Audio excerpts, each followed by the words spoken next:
Hello minasan, Hikiyami Moriko desu, and welcome to another indie game. This one's called Hello Charlotte Haven's Gate, and it's by the developer Etherane. So let's just play the game. I think this one's a visual novel, so it's probably gonna be Etherane. Okay, it's probably gonna be a little different than the other Hello Charlotte games, right? Number 1, Vincent Fennel. I don't hear any music from this game, which is weird, right? Because these games feature amazing music. If there's no music, I'm just gonna put some of my own over it. Vincent Fennel is watching a small trail of ants go by, his gaze remaining disinterested. I approach him out of curiosity. Charles. Oh, winged ants. That's rare. They are so small. That's good. Books are yucky. Look. He gets them from the knees and steps closer to the ant trail. We must be like gods to them, don't you think? With those words, Vincent picks one up. Oh my god. Everyone's crazy in this game too, right? Okay, just one tug and the wing rips off the alarming ease. Stop it, let it go. What are you being so upset about? Just because we are bigger that doesn't mean we should hurt them. It's just a book though. Mom says even the smallest lips matter. My mom says bugs are annoying. If you don't stop, I'll tell the nurses. The boy simply gets up and leaves. So this is rooted in reality, right? What's up with him? From that day on, I decided that I don't like Vincent Fennel at all. Number 2, Tastes. It's lunch break. Everyone's trading stickers and hoarding tastes. A recent Fatima kids. Vincent is surrounded by children who are marveling at his collection. Oh, this one's super rare. Where did you get it? It was in my chips. Ah, it's one of those things that come. Yeah, okay, yeah. Lucky, do you want it? I can have it? But I don't have anything good to trade you. I don't mind. Just choose one that you don't have then. Trade with me too. Me too. What are you looking at, Charlie? Wanna trade too? No, mom says chips are bad for health. Oh no, it's one of those moms. Well, okay, to be fair, yeah, chips are like bad for your health, right? But you have to let kids enjoy a treat every once in a while. Boring. Vincent, look, I have holographic ones. What's so special about him? All he has is a pack of tastes. Lost in thought, I trip and drop the box with the classroom turtle I was carrying. The nurses yell at me and make me stand in a corner for half an hour. I'm blaming on Vincent too. yeah, let's do it. Number 3, Mother. I'm kind of. Is this supposed not to have any sound? I'm just gonna save, and then I'm gonna go to main menu, and then I'm gonna go to preferences. Yeah, volume. It's at maximum level.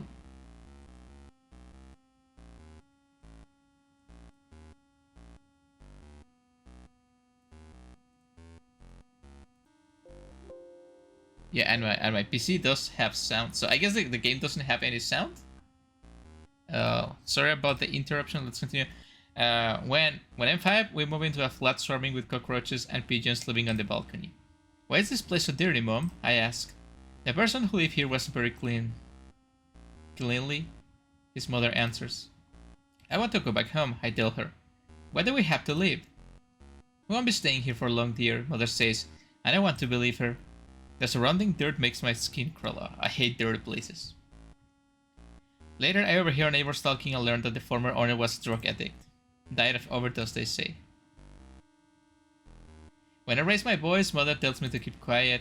When I walk around the house, Mother says that my footsteps are too loud. When I become excited, Mother reprimands me for misbehaving.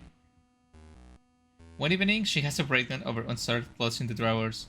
We are talking normally, then the next moment the house is filled with shouting and sounds of my clothes being violently thrown on the floor. There must be something else she is angry at, but I'm too young to understand. I apologize over and over, promising I won't do that ever again, as if I committed a grave sin. I'm sorry, Mother. I can make everything right. I won't become a burden. Number 4, Concert. We're having a concert to celebrate autumn. Our nurses are wearing dresses with paper maple leaves sewn onto them. I recite a poem aloud, trying not to mess it up halfway. It has 4 lines. I'm so nervous that my voice comes out too quietly, even though I recite it perfectly. Vincent got 6 lines. It must be because the nurses think he's the smartest in the group. Oh, whoop, I skipped something. Can I just go back? Hell, he even goes to the chess club. Vincent recites the poem in a monotonous voice, like he doesn't give a care. You know, this game, like, really nice set of illustrations to feature the characters, but not having music, it's making it a little bit, and by a little bit, I mean a lot of, like, not enjoyable experience. Just because it's a visual novel doesn't mean you can just not put any music. Like, at least put, like, a royalty-free piano music in the background. I don't know. Vincent's almost always the last to pick up with his parents. Sometimes nobody comes and he just goes home alone. I tell my mom about that and she totally freaks out. How can a child go home by himself? She exclaims shocked. What are his parents thinking? I don't know what to say to that. Number 6, Valentine's Day. It's Valentine's Day. Everyone gets tangerines and Kinder surprises for lunch. Very specific. I got sick and throw up on my festive shirt. I didn't like it much anyway. Mom did. Vincent is at the nurse's office too. He tripped and scraped his knee. Yeah, looks really bad. The nurse is drawing a net on it with green antiseptic. The scrape seems bad, but he doesn't even wincing. He's there staying blank. Doesn't he feel any pain? Maybe he's actually a robot? Beep boop. I want to ask him that, but my headache is too strong, so I ignore him. All I want is to go home and watch cartoons in bed. Like every kid does, right? Thankfully, Mom's quick to come to my rescue. Afterwards, I stay at home for a whole week. I mean, I can feel it. I used to get sick a lot when I was a kid. Time passes fast. My kindergarten graduation album is filled with pictures of other kids running around and a macro photograph of myself in some kind of medieval clothing from the photo shoot. It's my favorite one, but I'll never admit that. I can barely contain my excitement for the first day of school. Vincent goes to a different one, but it doesn't matter. I didn't like him anyway. Seems like you do. Number 7, Friends. Elementary school is boring. I solved all the problems in my math workbook in one evening and as a consequence end up dying of boredom on actual lessons. Shouldn't there be a faster way to do this? As the school days pass, I get so excited about my intellectual abilities that I point out others' mistakes every time I notice them. The girl sitting next to me seems to enjoy my company mainly because she gets to copy my answers during tests. In the meantime, I find a new way to make friends. All you have to do is buy them food or share yours. Then everyone will gather around you excited to get sweets for free. That's not making friends, but I get it. A lot of people think that is actually like making friends, which is not. It's just like people taking advantage of you. I'm gonna make myself a little bit bigger, which is kind of sad, you know. I feel people like I know a lot of people that are, oh, I'm gonna give cupcakes to everyone on like Valentine's Day and stuff like that. And so everyone's gonna like me. They're not gonna like you. They're gonna like the things you do for them, right? And yeah, you could say that's an integral part of friendships, right? Like you have to do things for one, but if you do it for like everyone, then no one is really your friend. Like, and no one's gonna like give you anything back in return, which is again an integral part of friendship, right? I spend all my pocket money on snacks and still end up being chosen last at PE lessons. You see? It takes me some time and after a school beating to learn not to poke my nose in others' business. It's some of how people cheat on tests. I'm just doing what was right. At least that's what I think. Apparently people don't like snitches. Nor do they like being responsible or proper. While I'm doing everything not to be a burden, they are giving their all to Castrol. I mean, I can't relate so hard to this character right now. I feel like this will take some time to sink in. Over the years, I learned to keep my mouth shut. From a moderately talkative kid, I turned into a complete class ghost. By the end of 4th year, everyone still calls me by my last name. Number 8, Reunion. In middle school, we see each other again.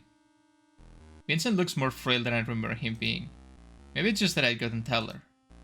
When he sees me, he smiles. In fact, he smiles to everyone. The usual unchanging blank expression that I had in kindergarten is gone from his face, replaced with a mask. It's unsettling.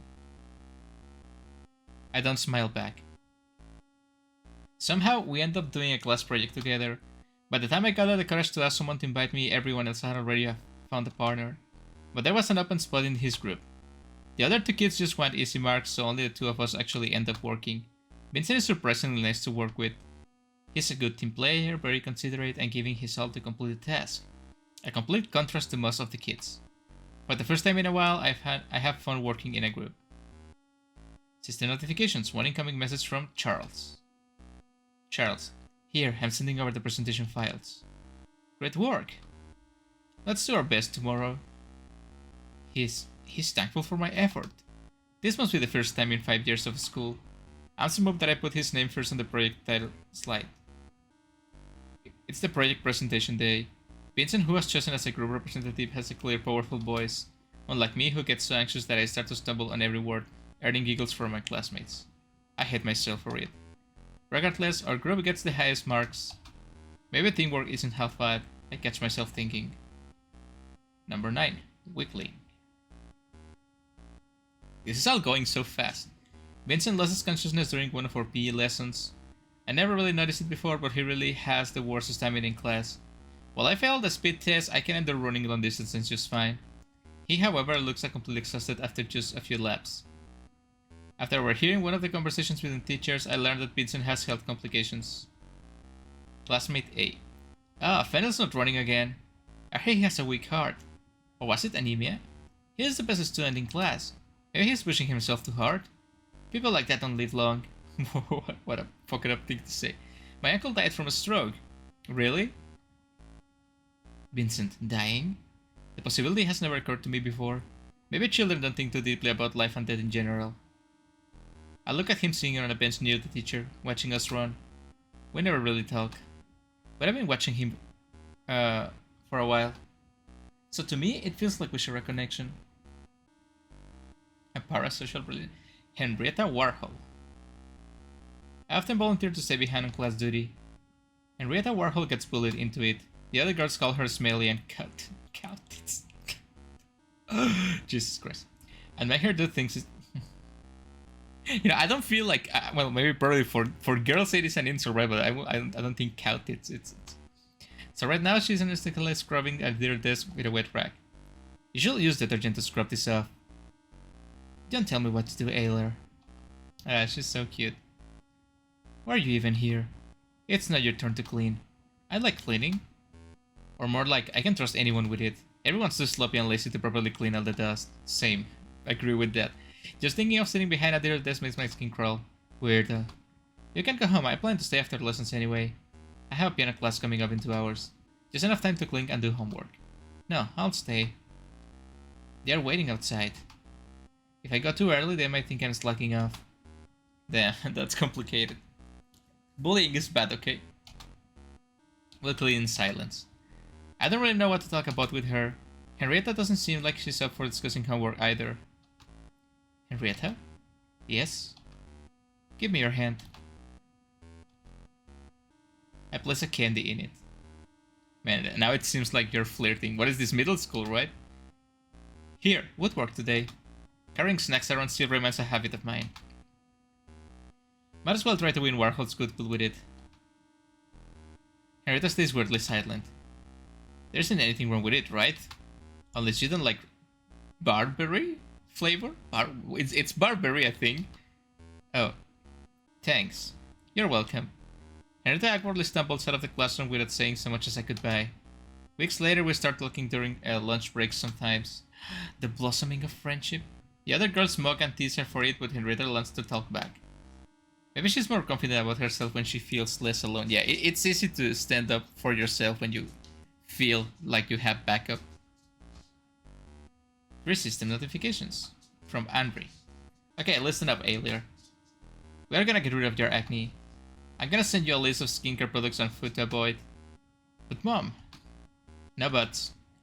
For a clean freak, you sure hate looking after yourself. I guess that makes sense. Past. Mother never tells me anything about her past or father, and I never ask. It's something we never talk about. All I can do is listen to her occasionally cry at night and keep quiet about it in the morning. She's holding up well, but I can't help but worry that one day she might trip and fall and never get up. The thought makes my hands itch, and I spend 10 minutes in the bathroom trying to wash it off. I want to grow up and become someone she can depend. Same. Man, this character is so relatable. Interlude alone. It's quiet in the mind library. Wait, isn't this supposed to be reality? Why are we in the mind library? I hunch over a language workbook trying to fill in the blanks, but all the letters come out jumbled. I read them over and over again until the pages are filled with illegible scribbles. Frey peeks over my shoulder like nothing's wrong. Doing someone's homework again, Miss Wiltshire? You don't know that it's not your obligation to do it, don't you?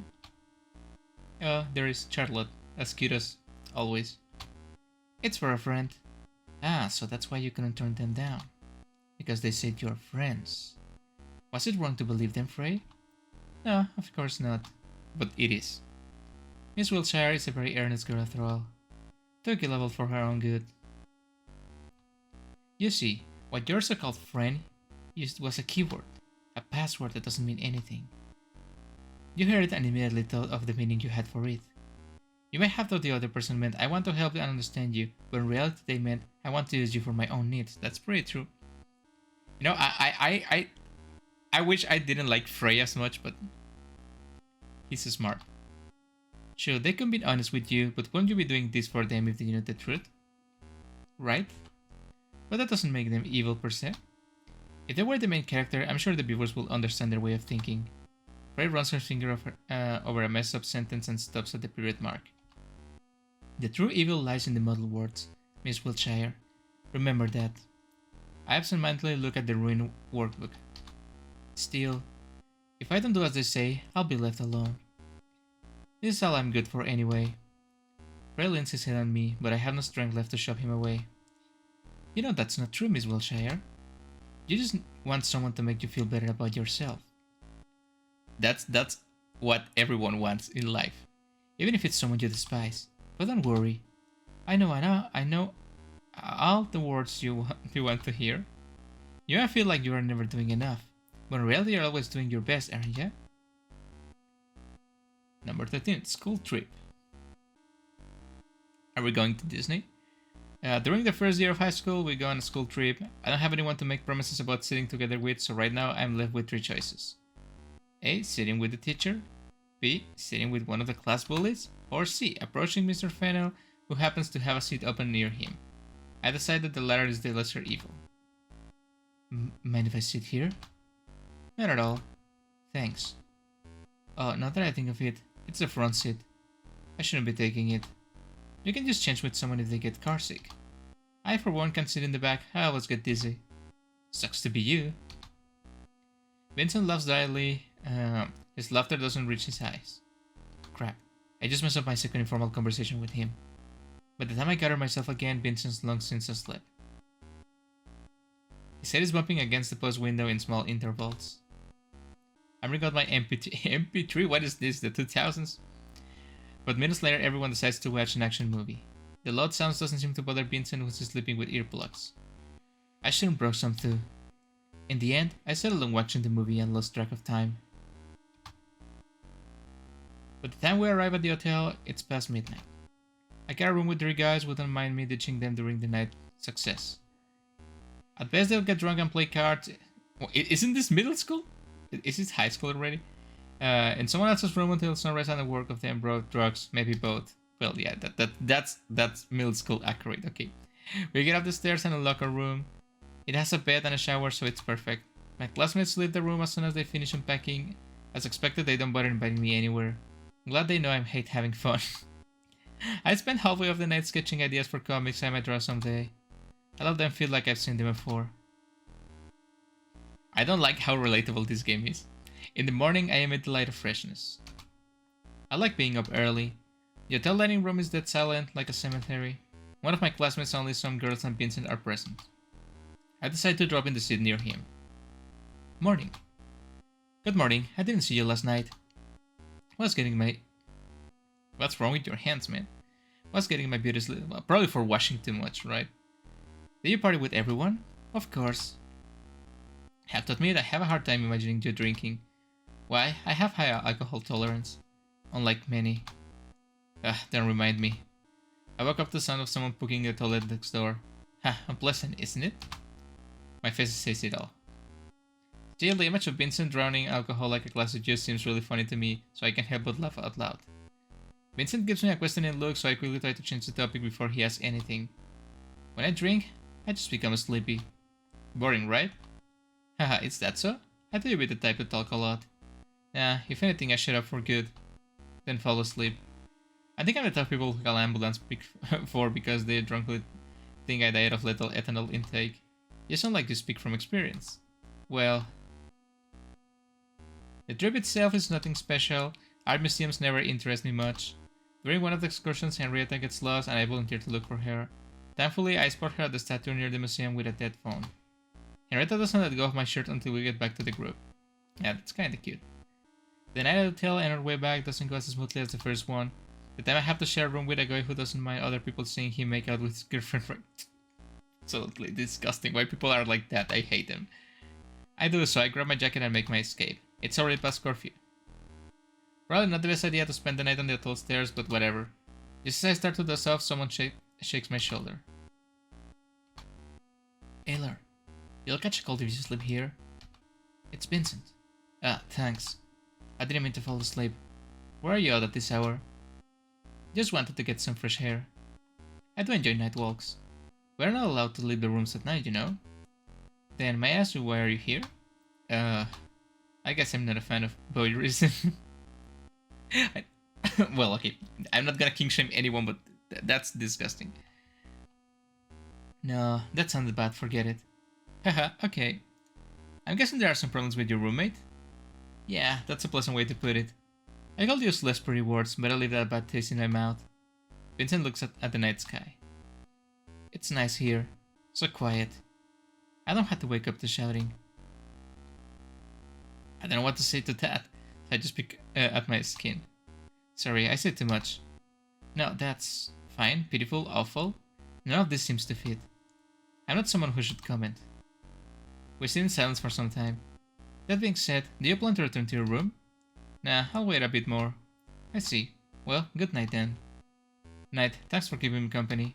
It's my pleasure. Half an hour later, I return to my room only to find my classmates sleeping soundly. This asshole. I fell asleep thinking that it would be nice to go somewhere with my class again. Number 14. Passwords. Yo, do you mind joining me for lunch? Sure, just gonna grab something to eat. Is it the usual place? Yes. I'll be going ahead then. I really like the small profile pictures. Vincent likes to eat outside. It's more quiet here, he says. After the class trip, we start hanging out more often. Sometimes he invites me for lunch, like today. Don't you think the education system is flawed? Vincent brings a hand to his chin, thoughtful. Depends on what you define as flawed. If the main objective of education is discipline, then it's essential to have a hierarchy. I'm not thinking about the things we learn. Take the estates, for example. Do you actually know what the entropy of isolated systems never decreases means? Can you explain that? No, not really. I just learned the material needed to answer the question. See? You only learn the answer to the teacher wants to see. Yeah, that's right. That's what I don't like about the education system. Not only will you forget this knowledge, but you'll have no clue what you were writing about.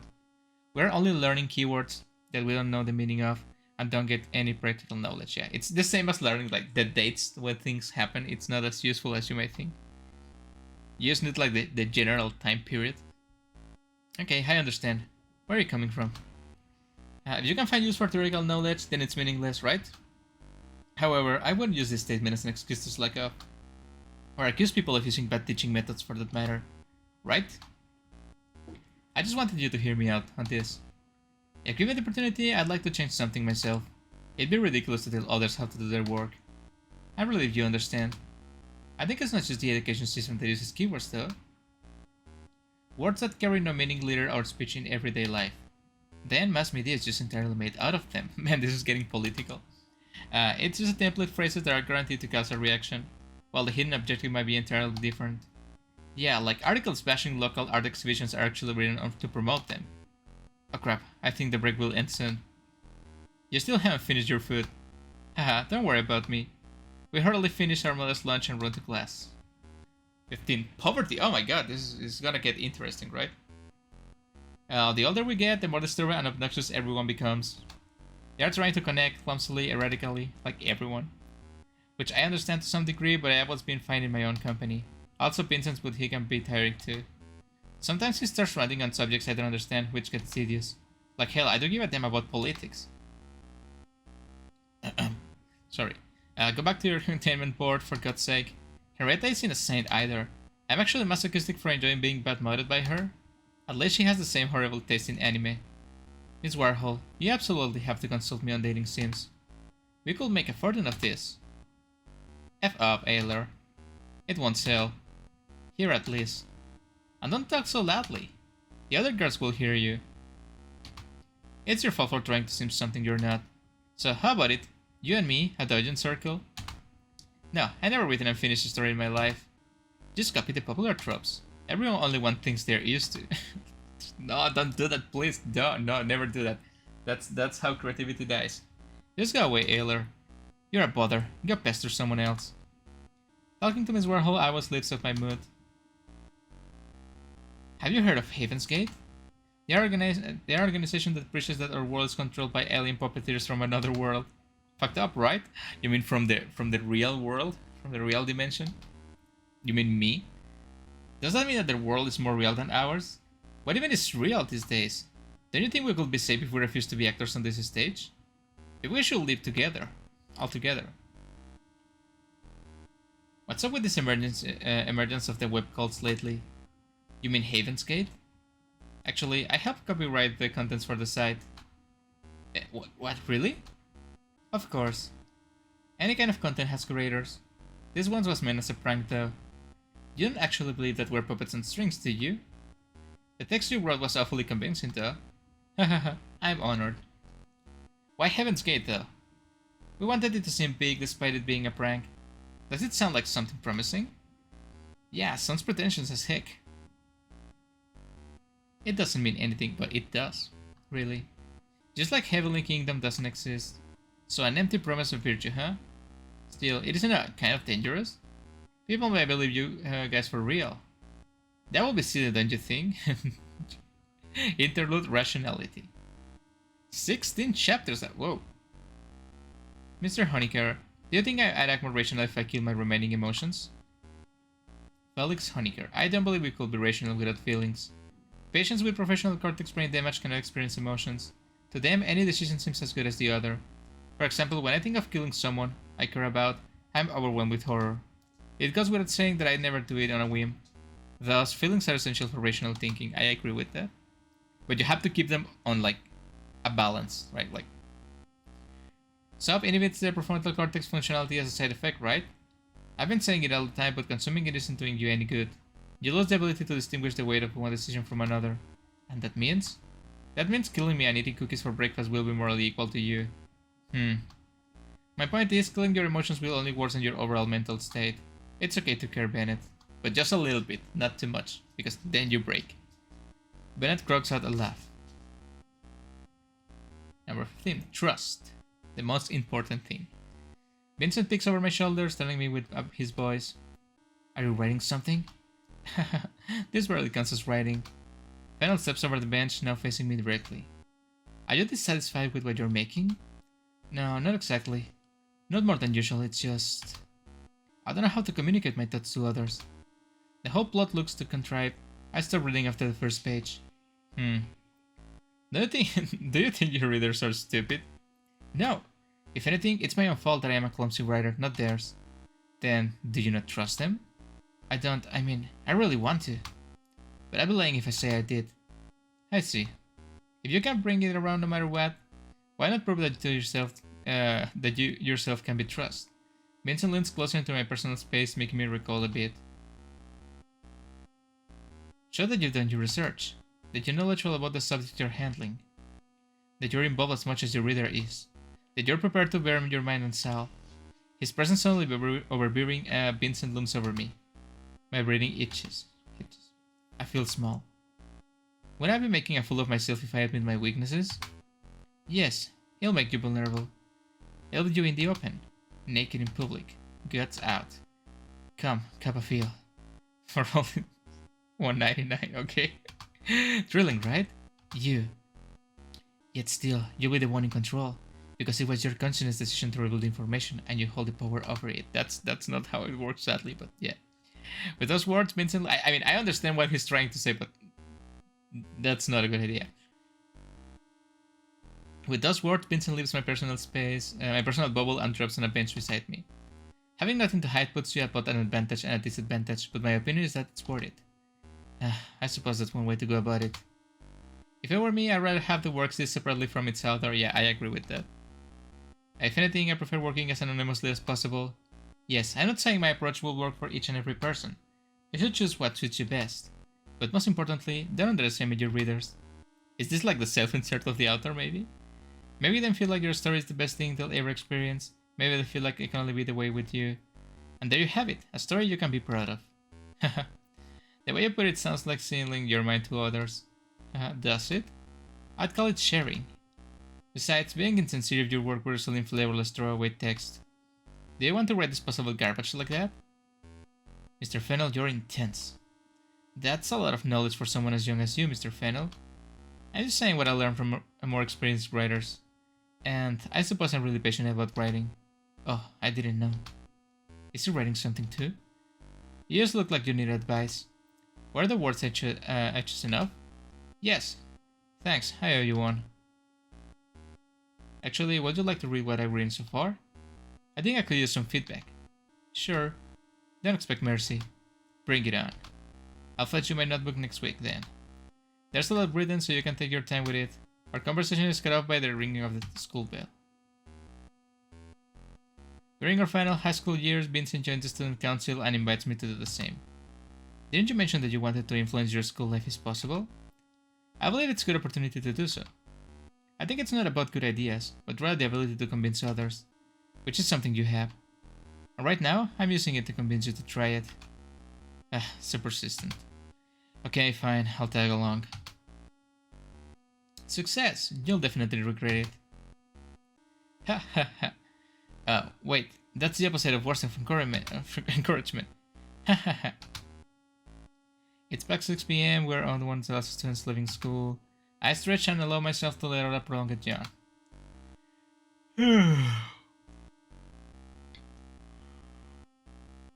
How prolonged? I'm sorry, I'm getting sleepy. Today's meeting was so tiring, I need to know people day soon. I can understand that. Say, Vincent, who talked during the whole meeting? How do you even have energy for all that arguing? Haha. I'm just enjoying good discussion. More like uncivilized discourse. It do feels like that sometimes. Everyone was basically trying to shout louder than the others. Thrilling, isn't it? I can't believe you. I'm joking. It was indeed a bit tiring. I'm not a big fan of the noise. However, I don't feel like going home just yet. Well, the weather's not bad. I was planning to invite you for a walk anyway. Alright. Should we walk in silence for a while? Good plan. I let my vision lose focus and feel the world around me slow down. We part ways after a 1 hour of strolling around the park. Feeling re-energized, I spent the whole evening leisurely studying subjects ahead of the program. Oh no, number 18, social media, no.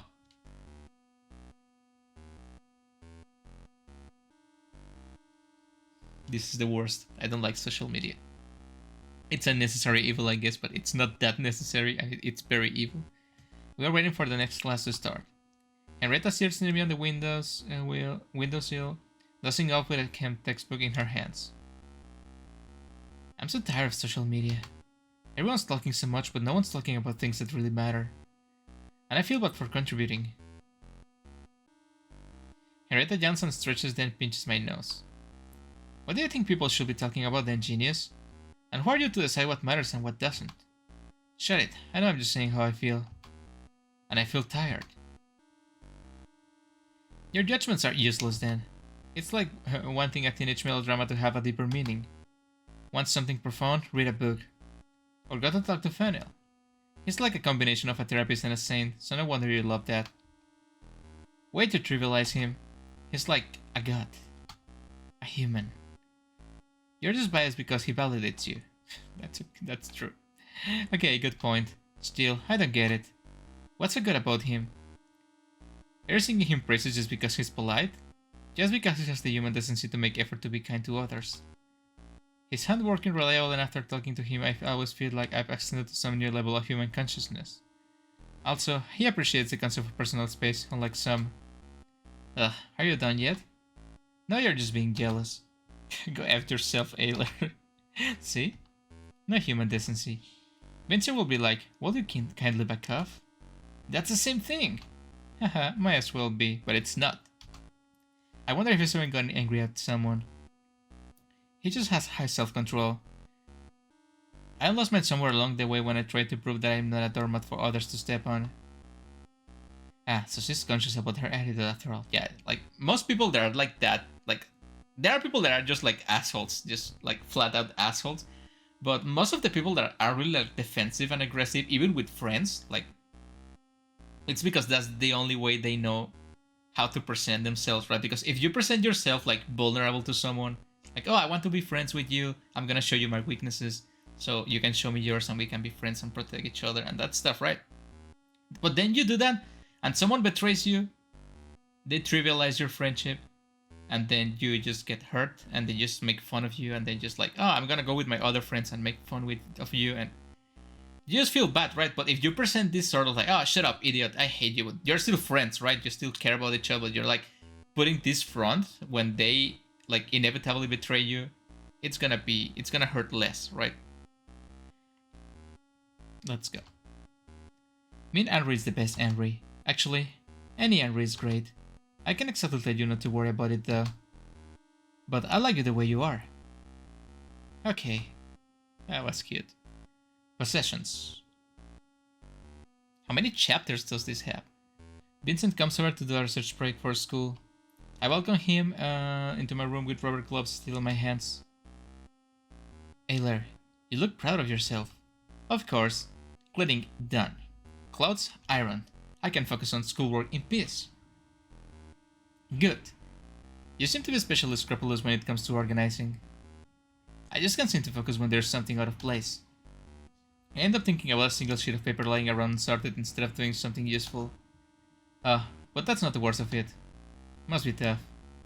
My workspace isn't very organized in comparison, although I don't have many personal possessions. Don't like stuff piling up? That too, and perhaps I'm not very sentimental. I briefly wonder if that really is the only reason I decided not to press on. Let's change the topic. That being said, remember when we were all about collecting stickers and stuff? Yeah, everyone was crazy about trading. I still have my collection. I can bring myself to throw away my cat toys too. It's kind of embarrassing. Why? You must love them a lot. Having things you love doesn't make you seem infantile. Well, yeah, when you put it like that. What about you? Didn't you have your favorite stuff? No. I only borrow unpopular things regardless of whether I like them or not. Oh, I see, and then? Then I threw them away as soon as they became useless. Man, that's a pitiful existence. At this moment, Vincent's gaze seemed empty. His face didn't convey any particular emotion, even though he was smiling, which felt horribly out of place. For a second, it felt like we weren't talking about bootleg Digimon stickers, but something else entirely. Well, oh, yeah, I see. You must have no interest in material possessions. That's admirable. Vincent pauses for a bit, then answers. Yeah, that must be it. His word sounds hollow. You cannot care about things when you can't have them. Uncertainty.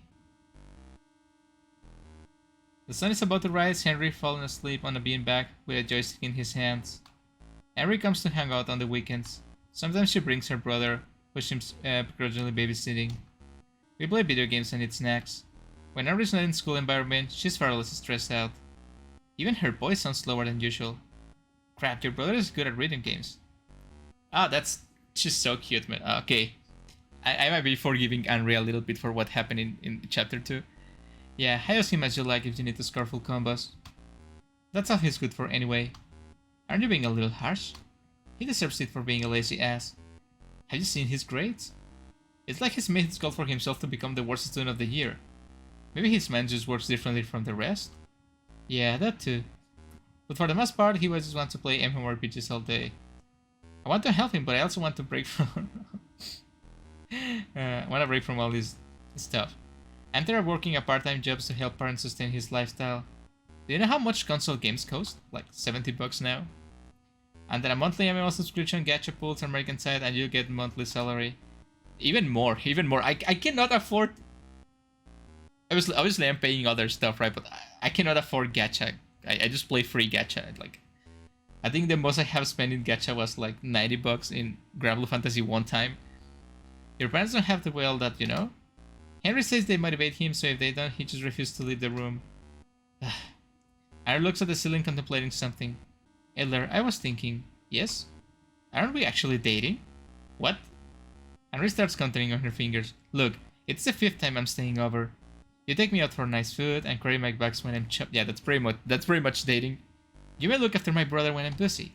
Aren't all of these just things a decent person will do, Miss Warhol? Yeah, you may think that.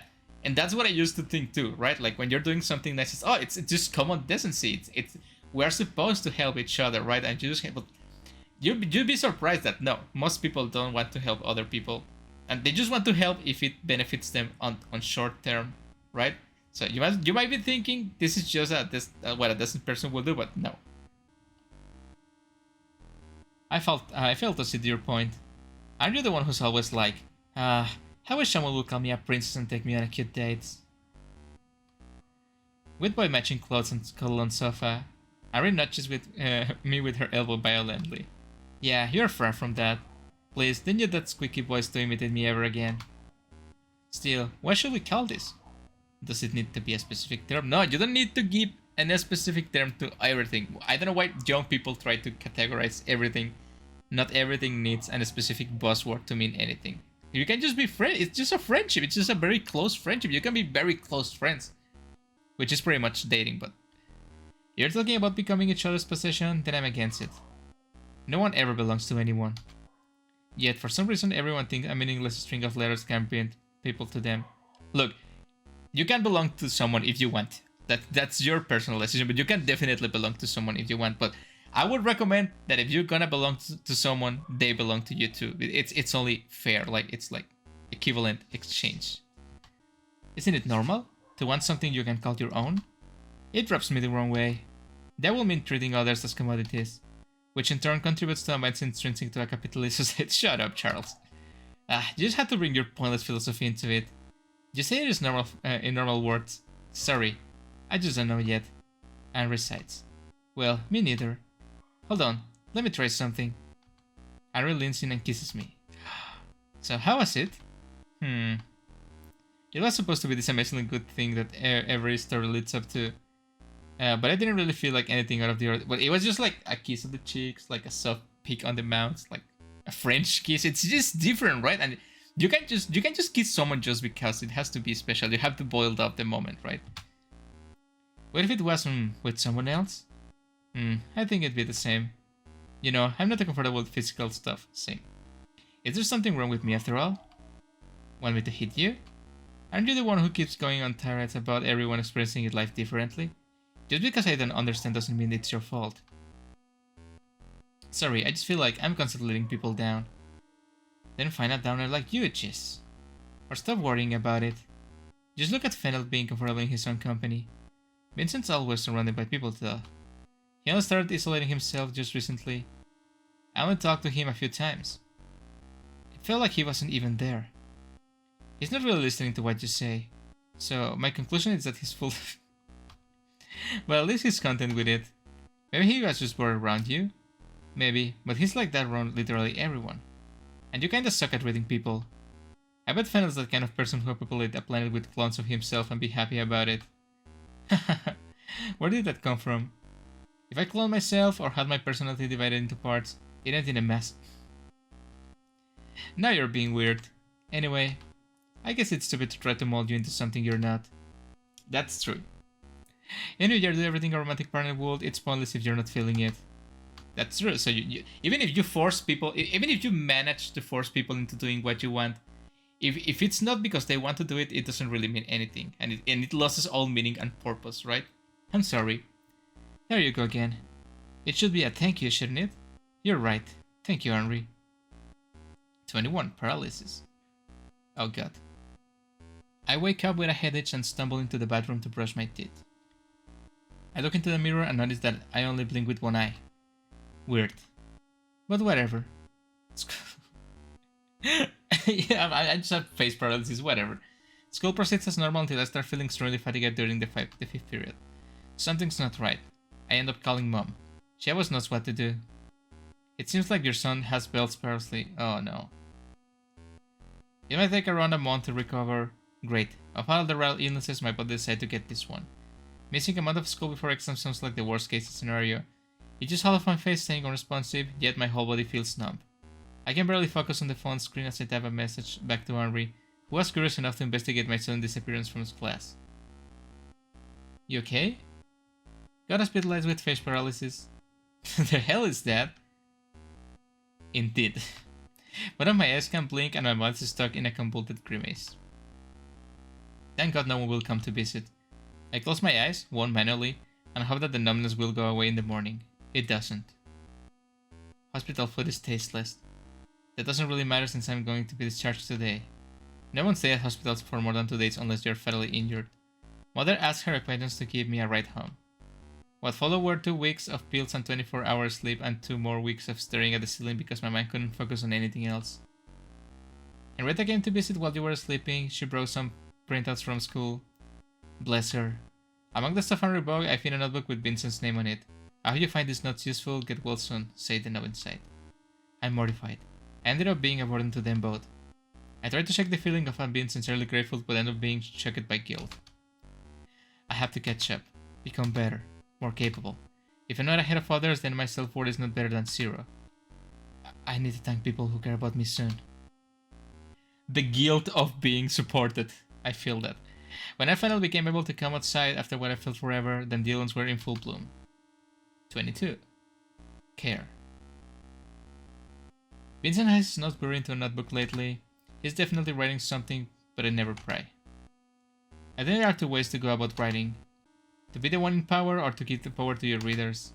You can write a piece of flawless and complete that your outstuck reader will be rendered speechless, or create a flawed, seemingly incomplete work, prompting the reader to contribute with better ideas. No, don't make the second one. I don't like the second one. That's how you get DLC for video games and like incomplete books that you have to complete and make just a bunch of fun work to make it make sense. Overwatch 2.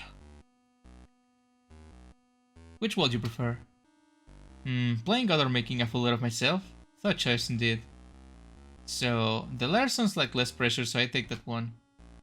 That way, every reader can become a co-creator, even if they get laughs at my expense. I see. Besides, if something's considered ideal, you can only make copies of it without creating anything new. That doesn't sound too creative to me. More importantly, what'd be your choice?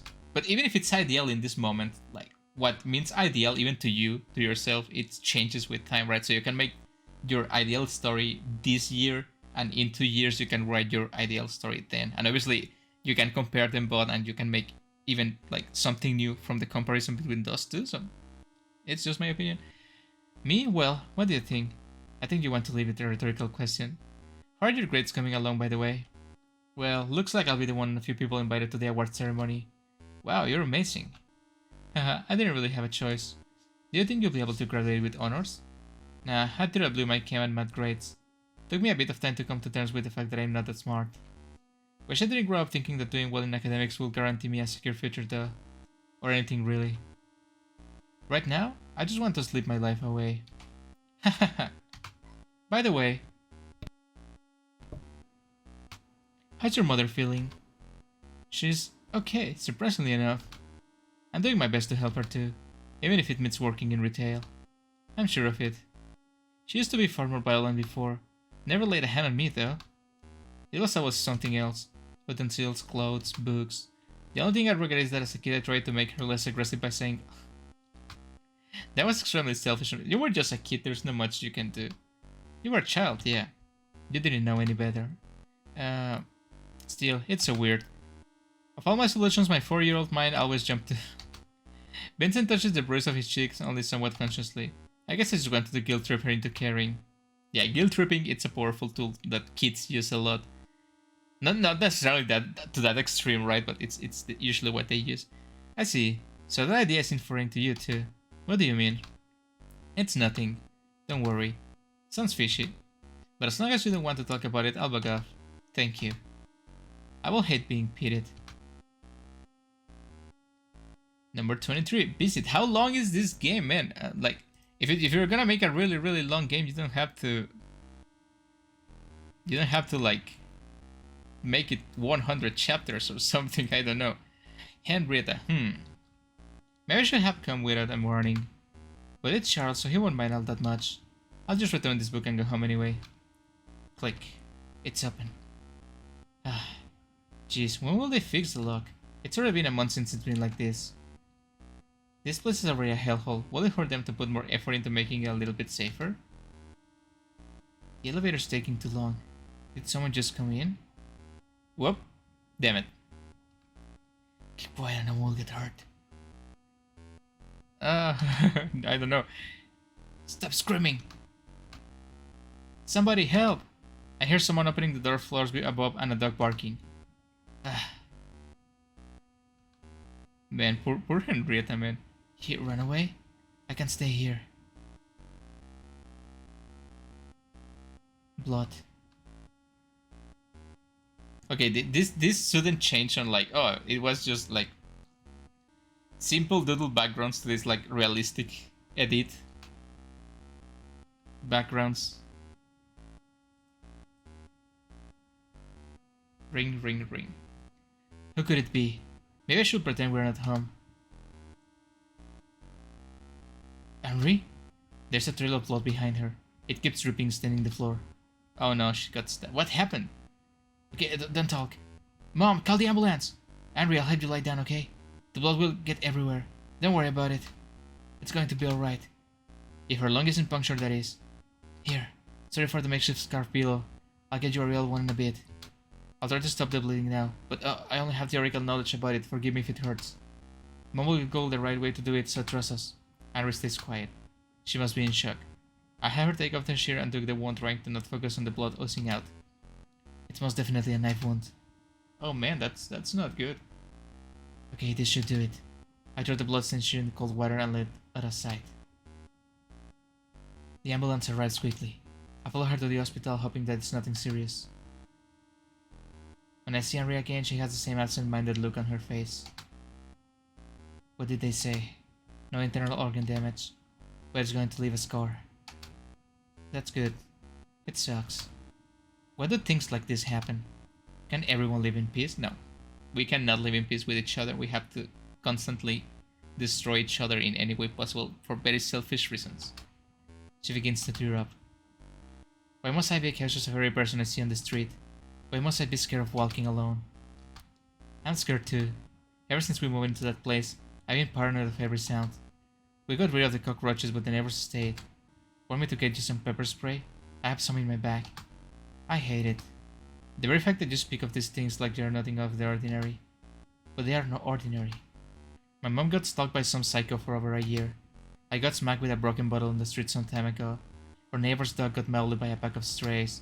Life is full of misfortunes like that. Yeah, the only thing you can do is like prepare yourself and obviously the people you care about, protect each other, and bad things are going to still happen, right? I remember like I got like people tried to mug me 3 times in high school and 2 times during university. Like all of those 5 times were conflict, and I almost got stabbed 3 times. And I can think of a bunch of times I went outside and I was in danger. I'm so paranoid. You have to know this about me. I'm very paranoid about everything. So I'm always looking outside windows. I'm always less cautious of every sound. Not because I want to, it's because I have to, right? So like when people try to mock me, I was like more or less aware of what was going to happen. So I was able to defend myself. Like even one time, like a dude with a knife tried to steal my laptop.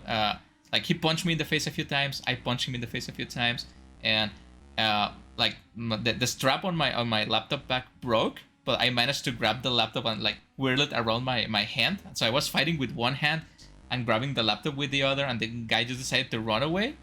And yeah, like he punched me in the face real good, like a lot of blood, but I managed to keep my laptop and my life, so I guess that was a victory. So the only thing you can do is try to be prepared, and maybe being like extremely paranoid about everything, it's not healthy, but that's my way of doing things. And obviously the worst part about this is like it's that even if I can protect myself this way, you cannot protect other people, right? Like my mom is gonna go, or my sister is gonna go to the grocery store and I'm not going with her.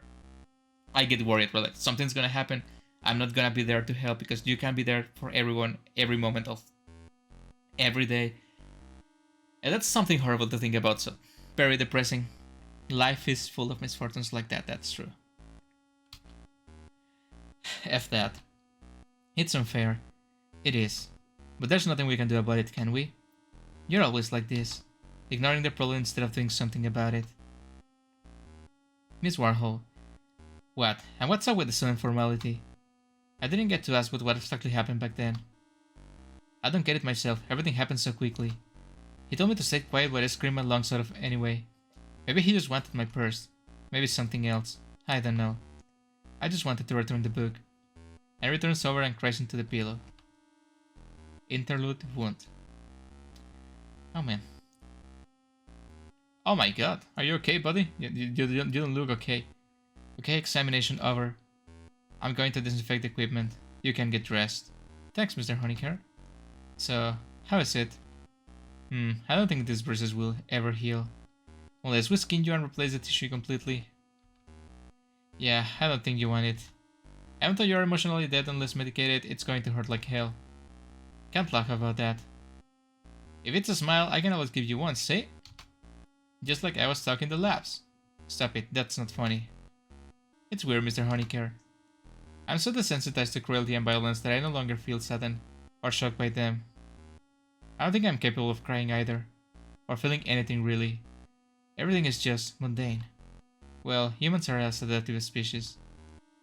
If all you see every day is atrocities, you can't help but get used to them. Sadly, it's very true. Yeah, I guess you're right. Forget I said anything. You hate being sober that much? When I am, I start having thoughts. I'd rather not think, Mr. Honecker. That should be your thing to do. Good night. Well, he's right. It's really not something I should concern myself with. I have to focus on my research while I still have the time. 25. Love, how long is this game gonna be? We're strolling in the park after school again. The weather isn't particularly good, but I have an umbrella with me. Vincent doesn't mind the rain, but I do, so I follow him like the butler of a rich household. His throat is bandaged. Vincent doesn't bring it up, and I don't ask. We stop at a small bridge. Oh, there's something I've been meaning to tell you for a while. No way. It is a love confession, Mr. Fennel? Almost. I've been writing a novel. Oh, what's it called? Either Almanac. Sounds fancy. I'm still in the process of writing it, and frankly, there's a lot to do. But I have published some chapters already. If you're willing to give it a read, I'll be happy to share it. Of course, I mean, you can write badly. Haha, thank you for your trust. It's a collection of short stories centered around one divine being. It needs a lot of improvement, and I don't expect my target demographic to be older than myself. Still, it's a work I love dearly. It's the first time I heard him use love in regard to something. This is definitely the author talking, right? There's no way this is not the author talking. I should read it soon, I thought, yet ended up postponing it until the very last minute.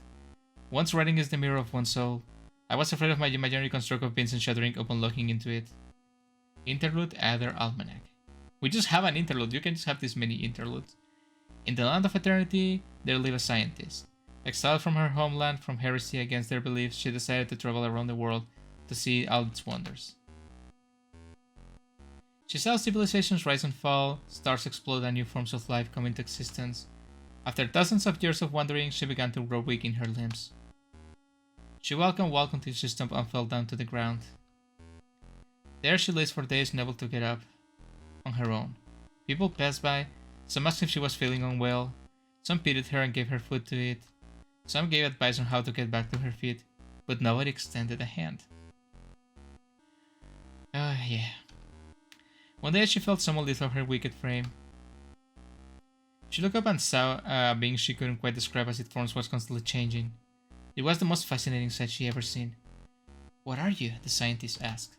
I cannot be defined by mere words. It laughed amused by her question. Some call me White Queen, but that was the only one of my many masks.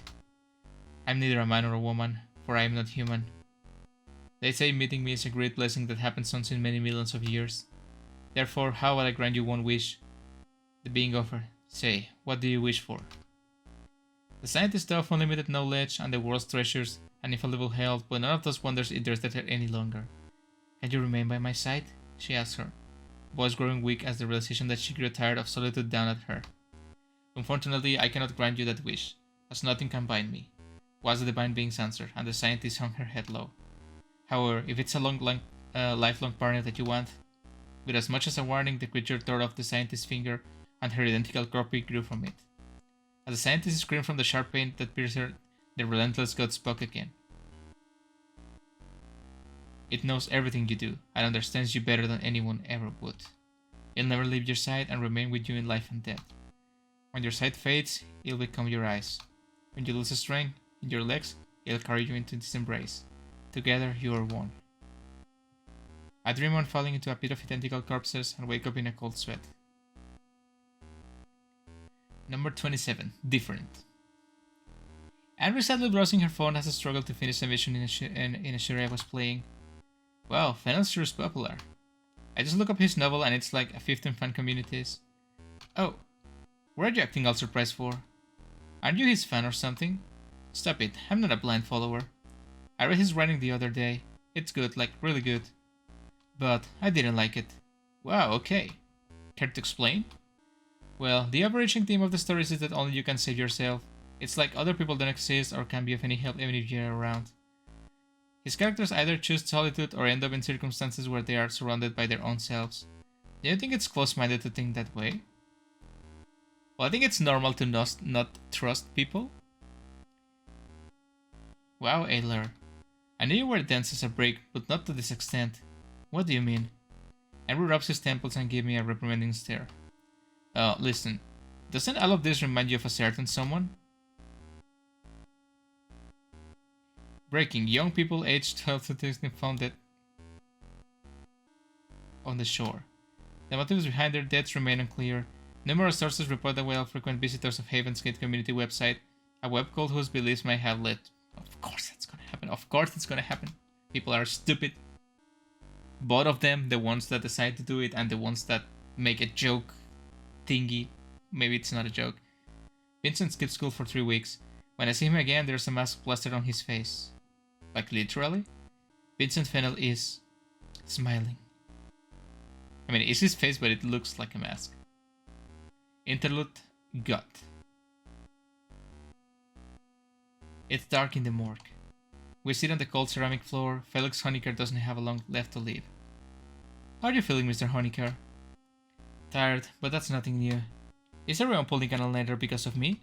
Yeah, even Florence didn't hold back on soap. Felix sighs. Even though I did nothing to deserve this kind of treatment, you all choose to act stupid. What are you looking for, idiot? You'll see me tomorrow. That person won't be you. I doubt anybody will notice the difference. It's not like I did anything remarkable during my lifespan. You gave a damn about me. Although you gave a damn about everyone. Just like Henry, before he fell ill. It's unfair. We would know I'm a copy. First, Mr. Hornickel, tell me it's okay to care. Then he complains when I do. Which is it? Do you believe in God, Bennett? No. Henry Huxley isn't someone as shallow as that. I see. Then it must be the same for me too. Mr. Honecker, I won't make friends with you next time we met. It's a promise then. Number 29, exams. There's a lot to like process here. Exams are stressful, but they're nothing I'm unprepared for. After all, I've always been a diligent student. I get paired with Henry during the language exam and we pass with flying colors. Vincent, however, remains as distant as ever. For the past month, we haven't gotten to talk at all. I wonder what he's thinking. How disappointing I can't seem to find any topics to discuss with you, Aylar. No, Vincent's not that petty. The very fact that you thought of me like that makes you the petty one. The threat is yours, imaginary Mr. Fennel. I understood that the way I use words impacts people around me, so I decided to distance myself from people who are easily influenced. Yeah, that's a wise thing to do, actually. Like, me too. I too struggle with the fact that sometimes I think I'm saying something and like using proper words to express that meaning I want to convey, but people end up like, I know it's my fault because I don't say things properly, but they end up like misunderstanding what I want to say, and it creates like a conflict. So I just rather not talk to people.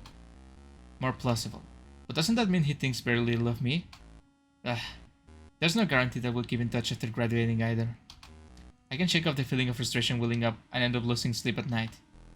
I'm so anxious that I decided to discuss it with Henri. She likes food, so I lure her by inviting her to a cafe. He wrote, "What?" Henri slaps a cherry tomato on her plate. It makes a popping sound that I hate cherry tomatoes. I can't stand them. Maybe telling her wasn't a good idea after all. So what if he's a cult leader? So what if my boyfriend is a cult leader? It's just a hobby, okay, Mom? I want to talk to him again. Besides, he only helped copyright the text. It's not like he's involved himself in their activity. Your moral compass just did a complete 180 right now. Listen, I'm sure he understands the weight of his actions. I don't think he does. His current isolation must be just damage control. Are you sure he's just not a control freak who enjoys having power over others? Probably. God, Henry, are we talking about the same person here? He's the most tactful person I know. He wouldn't. If you, because he told you your imaginary world will become real, don't come crying to me. You can cry if you're dead, Miss Warhol. Anyway, Vernon's dangerous, okay? People like him harm others without even realizing it. That accident confirmed it. If he's a writer, he should take full responsibility for the messages he's communicating. Yeah, that's true. You have to take full responsibility for what you're doing. I agree with that. And I have to take full responsibility for what I do in my videos. So that's why I always try to give you guys good advice. But I always tell you to think it for yourself and not just follow me or any creator blindly, right?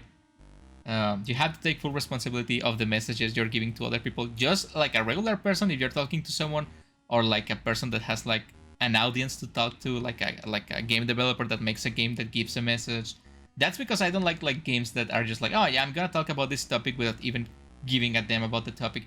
You have to take things seriously. I know people are afraid, like especially younger people, like my generation and younger people, are very afraid of taking things seriously, because if you take something serious, you are bound to be damaged and you're about to feel bad about it. You're gonna get hurt, you're gonna feel shame and but you have to do it. If you don't take anything seriously, you're just damaging yourself, other people, and the world, right? And the society we live in. I'm not going, it's their own fault on me, but it is. Everyone has their own brains. Yeah, but we can be influenced by everyone. That's why you have to be careful, right? And there's people that have weak brains, and I don't mean that as an insult. Like, obviously, we have different abilities. Like, everyone has different perks and abilities. If they decided to self-destruct after hearing they are in a video game, then they were already predisposed to it. They just saw the cold side and bam, confirmation bias activated. They wanted a motive, they got it. I will never end my life just because I stumbled on some creepypasta on the internet. That has happened in real life. I will take more than that, like mother's death. Or my own health deteriorating to the point where I start hurting others, then Hey, stop it. I'm sorry. I don't think I'm completely right either. Circumstances are different in each individual cases, I know that. I'm just worried about him. Knowing Vincent, he'll never talk about himself. Which is okay with me, if that's what he wants. But if I keep ignoring this, what if... I think of running on the field, children are laughing, illuminated by the sun. People like that don't live long. Fine, I get it. Talk to him when you get a chance, okay? I'm sure you two will figure something out. You know, if it was me, I would just stay with Henrietta. Not because, yeah, she's cute and everything, and I love her, yeah.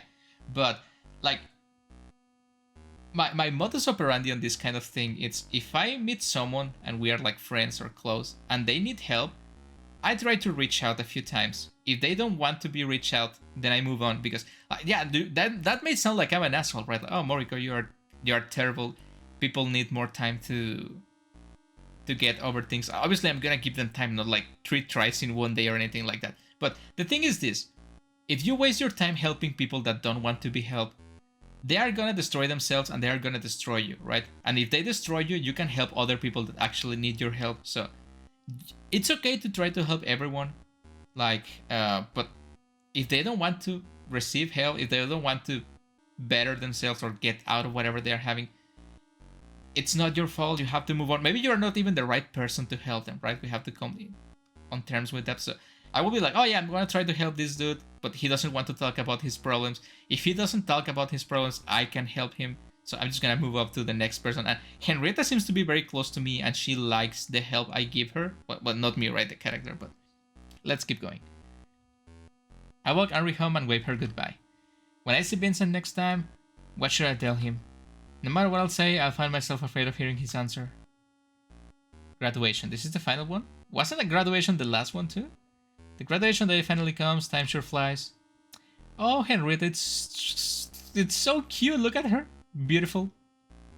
I love her. She's my wife now. Who? Hello, do you really not recognize me? I think you just aged by 9 years. Oh, okay, 7. Please stop kicking me, Miss Warhol. I know I look good, you do too. I look like my father. And you hate it. I don't know anymore. All that matters is that Mother is doing better. Henry pats my head. Okay, try to have fun today. Thanks, you too. I look for Vincent in the crowd. He's talking to one of our teachers, all smiles as usual. I join in as his shadow.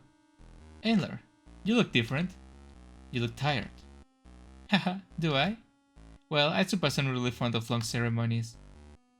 Is Miss Warhol not with you? She's participating in a photo shoot with the other girls. I run away as soon as I saw the camera. Vincent laughed visibly amused. I need to stuff in this suit. I have to agree. But there's nothing much we can do about it, right? Yeah, I just want to be over. I want to be over soon. By the time we get to the rented conference hall, it's already evening. The banquet doesn't interest me, but I already paid for it, so I stuff myself full with random appetizers. Vincent is acting as steamed carrot with the precision of a surgeon at a nearby table. He seems bored. That's also like psychopathic behavior. The moment I decide to approach him, he's engaging in a conversation with someone else. Too bad. I decide to look for Andrea and find her surrounded by girls on the floor below. She looks like she's having fun, so I leave her to it. It dawns on me that a lot of the people in class I only managed to become somewhat friendly with too. With the rest, I don't really have anything to talk about, unless it's homework. Maybe it's for the best if we forget each other's name after we all go separate ways. That's what I did when I graduated, like, high school and university. I just, like, cut contact with everyone else and move on. It works for me. I know it's not, maybe it's not healthy, right? In a corner of my eye, I see Vincent's leaving the hall. You're leaving? Just taking a walk outside. It's a bit noisy in here. Oh, alright. It doesn't look like he's going to come back. See you later then. See you. Crap, his coat is still here. When I run out of the building, Vincent is nowhere to be seen. I jog a bit to the main road until I spot a familiar silhouette. Fennel, wait, your coat. Ah, thank you. You didn't have run. I will come back for it later. It didn't seem like it. Vincent covered his mouth with his hands, hiding the surfacing emotion. Is that so? Mind if I walk with you for a bit? Sure. We walk in silence. There's too much on my mind, but I can put any of it into words. Somehow we ditched the prom night without really planning to. I don't think anybody's going to look for me today anyway. You don't know, maybe Henrietta will. We reach a viewpoint on the hill. It's the highest platform in the old town. Vincent is panting lightly, excited from climbing the stairs. It's pretty ahead of here, isn't it? Please don't jump. I'm not fond of high places. I don't like... Why does Charles have so much in common with me? I also don't like high places. It feels all too familiar for some reason. I feel sick. I like them though. Even the air here feels clearer. Vincent leans over the fence and inhales the night air. Being above everything. Leaving all the noise and commotion down below. Did you feel the same? No. I feel like I could fall down any second. Yeah, that's exactly how it feels. I see. Oh, are you alright? I crouch down, my head spinning. I'm not alright. It's like we've been here before. Yet, it's not the same. You never talk about anything that really matters, do you? I was all smiles and big talk. Talking, yet nothing you say has real weight to it. I'm sick of your smiling face. What? Ah, I see. Shall I say what you want to hear then? Or agree with everything you say, like you always do? Ugh, my personality has nothing to do with this, does it? I'm led to believe that you're as much of a control freak as I am. No matter how much others worry about you, to decide to shoulder everything on your own. That's because of who my mother is. That's because I don't want to be a burden. Yeah, that's exactly the reason why it is. But for you, it's all about your image. But if I ask for help, who will provide it? You? At very least, I'd listen to what you have to say.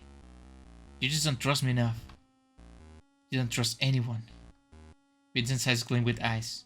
The only one who sees a problem with it is you, Ayler. You're not the solution to my problems. Neither am I to yours. Even you seem to think otherwise. Needles and knives. His words pierce through me, but I don't falter. I know. Yet, I want to understand you.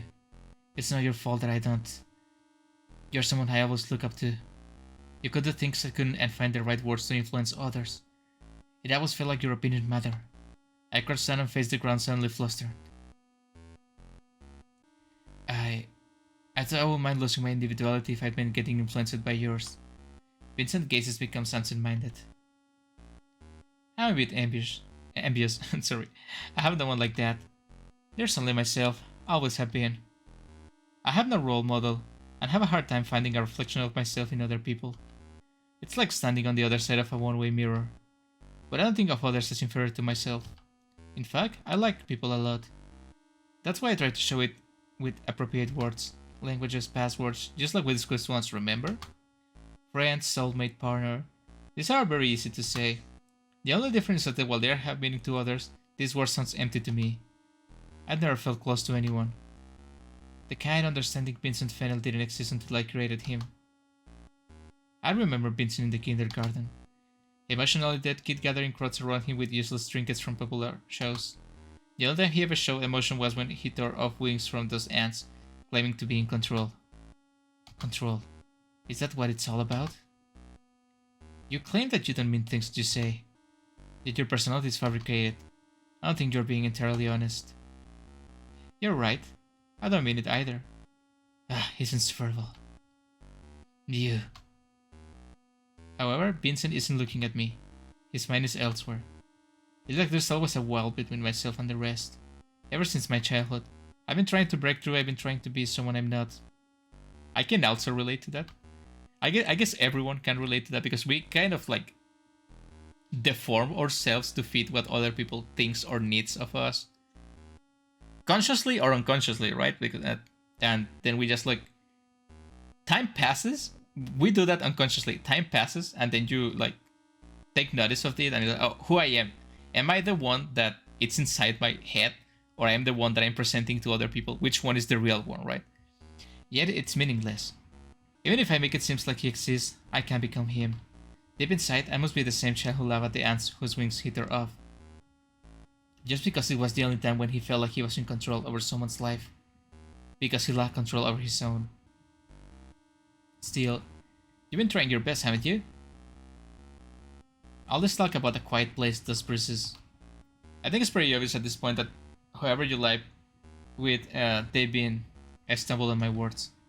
They haven't been treating you well. The Vincent I remember was an empty husk of a person. It's like you were never physically there at all. Yet, with time, you were able to regain control over your life. It's not like you became someone whom others look up to overnight. You work hard for it, because you care. That's just a life narrative you construct for me. If nothing that pretty, I can be proud of being a hypocrite. Would you rather dissociate for the rest of your life? I don't want that either, but choices are wrong. There's just no hope for me, is there? This life, I already tried to put an end to it a month ago. I didn't think much of it. It was something I knew would happen one day or another. Naturally. Yet I ended up not going all the way. I thought, I still haven't returned the notebook. I was supposed to put an end to everything. For a ridiculous reason like that, I didn't. My ass began to sting, but no tears come out. I might be insignificant and frankly boring, but I'm going to do my best to become someone you can consider your equal, so that you won't feel so alone. I'll keep doing my best, so I... In a corner of my eye, I see Vincent crouching down near me, putting a hand on my shoulder. Don't push yourself, he says. His gaze remaining frozen. You're already doing enough. Empty words and template phrases. Neither of us can find comfort in each other's words. Neither of us know what to do. I want you to leave, I croak out. Not to a corpse, not to an imaginary construct, not to a vacant shelf, but to Vincent Fennell himself. History repeats. I can see his face. I see, Vincent says simply. No tears, no surprises. That's how Vincent Fennell is. Yet, his words sounded almost thankful. Vincent gets up and extends his hand to me. Congratulations on graduating, Charles. I feel like kind of bad for Shells because I understand that you wanting to protect and to help everyone, but like not being enough to do it and like being this kind of like people pleaser, but to the extreme. I reach out and accept his hand. The future still remains uncertain. Yet I feel like I'll be able to fall asleep tonight. The sun rises. A new day has come. The end. Okay, that was a long visual novel. Art, characters, story, programming by Etherane. So it says Etherane, but at the beginning it says Etherane, right? With the AE thingy. So the book was called like Aether something, right? Thank you for playing. Thank you for making the game. Okay, so that was Hello Charlotte's Haven's Gate. I'm still yet to play Hello Charlotte Chapter 3, and I feel like a lot of the things I don't understand from this game are probably because I haven't played Chapter 3 yet. But you know, Chapter 3 costs money, and I don't have money, so this is as far as my...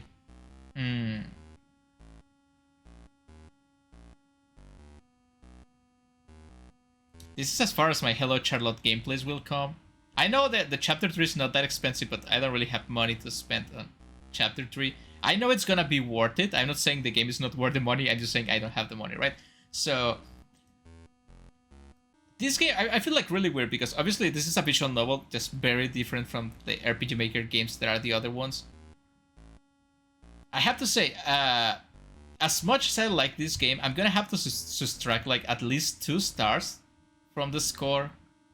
It's gonna be like 3 stars because it doesn't have any music or sounds. Like, I don't know if it's a problem with my copy of the game that I downloaded, but like, I will have to search other, like, there was no mention of no sound, but there was no mention of sound in the itch.io page. The volume is a low. I tried a few different things before like recording the game. So as far as I know, this game doesn't have any sound. So not having sound, like even the smallest music in the background, really takes a lot out of the... because again, I think sound design was one of the things I praised of Hello Charlotte 2. And sound is very important in video games. So not having that in a visual novel that is really, really long, I would understand, like, okay, no sound in a 15 minutes visual novel. Okay, no problem. But this was like 1 hour or 2 hours. I don't know how long I've been recording. That's not good. Like, honestly. But the story, I know Charlotte didn't appear too much, but this wasn't about her, right? This was about the other characters, and it's good for a change. I do appreciate that they give the other characters like a bit of like a spotlight. So the itch.io page says, "You're hidden behind the lines. I reach out, deafened by silence. As we mourn the grasshoppers passing, Haven's gates open." So I don't know if Haven's gates gonna have to do with other games, like with the last game, with the third game, or like something else entirely. Haven's Gate was a real thing, right? Or I don't remember if it was the exact name, but like a cult like that did happen. It says Haven Gates is a quiet linear visual novel by Etherane. Yeah, there's no choices, and I like choices in my visual novels, but I understand Hello Charlotte is this very specific story, so I understand there's no choices, so it's okay. Average reading time 40 minutes. I guess I took like a lot more than like twice as much. This is a story set in a parallel universe with a focus on the true real characters from Hello Charlotte series. Therefore, playing Hello Charlotte first is advised. The art pack contains art from the game, characters, info, and extra sketches. The paid and Steam versions on this visual novel had an extra story. So if you feel like supporting my work, consider it. I will eventually, when I have enough money to support other people's work, I will get that version. I will probably play it again with the extra content. Maybe the full version has sound, right? But I think it's something very dumb to do, like taking the sound out of the free version of a game, because you're not actually giving the players the experience, right? So I'd rather not play it if you're gonna sell me the sound in a different thing. But if nothing has sound, I understand it. I don't like it, but I understand it. So what I can think of this, the only character I really care about in this story was Henrietta. Like I found like a lot of new appreciation for her. I like her a lot more. The this game is very realistic, so which I think all the Hello Charlotte games are, but this one has the veils of fantasy removed, or like the veils of mental unwellness removed, so we can see things as exactly how they are. That it's trouble, young people, like kids, teenagers, trouble with trauma, with a lot of stuff. You can see that directly in this visual novel, which I like, and you can pretty much like put it into context and you can relate. I think this is very relatable to a lot of people because it's just like talking about normal life problems that you can do anything about it. It talks about control or the lack of control in your life, which I think pretty much everyone can relate to that, because like we're just human beings. Like as much as powerful as we want to be, we're the only thing we're in control is our own actions, and only that, right? We can control other people as much as we want. Like even if you manage to control other people, you're not really in control over them. You're just giving instructions, but they are not acting on their own, so it's meaningless. So there's a lot to unpack in this visual novel. I have to say this is my least favorite of the Hello Charlotte games. Not because it's a visual novel. It's less interactive than an RPG Maker game. It doesn't have sound, and it seems to be very lacking on production. So I'm thinking this was maybe like an extra content of something else, and they just decided to release it for free, which again, free in the game. I will try not to be too rough with this, but like not having sound, it's a deal breaker for me. But overall, the story is really interesting. It gives so much context to some of the characters that I personally don't care that much about, but it's good to have more context on other characters of the story. I think I like Henrietta a lot. She looks so beautiful through all the game, like when they're kids, when they are teenagers, when they are like at graduation. She's so cute in all the ways. The illustrations are beautiful. I like how the game has a lot of CGs and illustrations that you can see, but then again, not having music really downplays all of that. So yeah, I think that's my review. Again, not my favorite Hello Charlotte game. I think I would say it's my favorite is Hello Charlotte 1. Then I would say it's like obviously I haven't played 3, right? So it will be episode 1 at the top. Then it will be Delirium. Then it will be chapter 2 in 3rd place. Then it will be Haven's Gate on 4th place. So I have been told that chapter 3 is the best, but there's no way I will know, right? So it's probably gonna feel like chapter 3 at the top of the chart, right? So if you guys want to try this game, the link will be down in the description with all the games I have played so far. Thank you so much, guys, for watching. Thank you, developer, for making the game. I love the characters as usual. I will see you guys in the next indie game, stream, or whatever I decide to do. See you later.